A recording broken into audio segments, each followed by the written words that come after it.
আন্তর্জাতিক অপরাধ ট্রাইব্যুনালে মানবতা বিরোধী অপরাধের অভিযোগে সেনা কর্মকর্তার বিরুদ্ধে গ্রেফতারি পরোয়ানা জারির ঘটনায় সেনাবাহিনী নৈতিকভাবে ক্ষতিগ্রস্ত হয়েছে বলে জানিয়েছে সেনা সদর। তবে সেনাবাহিনী ন্যায়ের পক্ষে অটল থাকবে।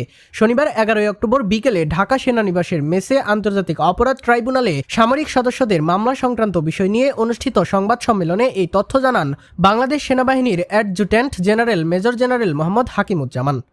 তিনি বলেন, পুরো জাতি এখন নির্বাচনমুখী। গত 13-14 মাস ধরে সেনাবাহিনী মাঠে কাজ করছে। অভ্যন্তরীণ নিরাপত্তা ব্যবস্থার উন্নয়নে সেনা সদস্যরা বিভিন্ন পর্যায়ে দায়িত্ব পালন করে যাচ্ছে। আগামী জাতীয় নির্বাচনে সেনা মোতায়েনের পরিমাণ 3 গুণ পর্যন্ত বাড়ানো হবে বলে আমরা প্রস্তুতি নিচ্ছি। ট্রেনিং, পোস্টিং, প্রমোশন সহ সব ধরনের প্রস্তুতি চলছে। হাকিমুজ্জামান বলেন, উদাহরণ দেই, আমাদের প্রত্যেক বছর ফেব্রুয়ারির ফার্স্ট উইকে আর জানুয়ারির লাস্ট উইকে ট্রেনিং কোর্সগুলো চালু হয়।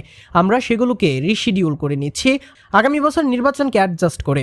এ ধরনের যাবতীয় যা প্রিপারেশন আমরা নিচ্ছি, এর ভেতরে এই আইসিটি সেনা কর্মকর্তাদের বিরুদ্ধে আন্তর্জাতিক অপরাধ ট্রাইব্যুনালে গ্রেফতারি পরোয়ানা ডেফিনেটলি অবশ্যই এটা আমাদের মোরাল এফেক্ট করেছে।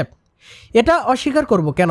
But at the same time আমি এটাও বলে দিচ্ছি, সেনা প্রধান আমাকে আবারও বলে দিয়েছেন, আমাদের সব সময় বলেন, সেটা হচ্ছে we will remain stand fast with the justice even we compromise of our something, but ইনসাফের কোনো কমতি হবে না। অ্যাডজুট্যান্ট জেনারেল আরও বলেন, অবসরে যাওয়ার যেসব কর্মকর্তার বিরুদ্ধে গ্রেফতারি পরোয়ানা রয়েছে তাদের পুলিশ চাইলেই গ্রেফতার করতে পারে।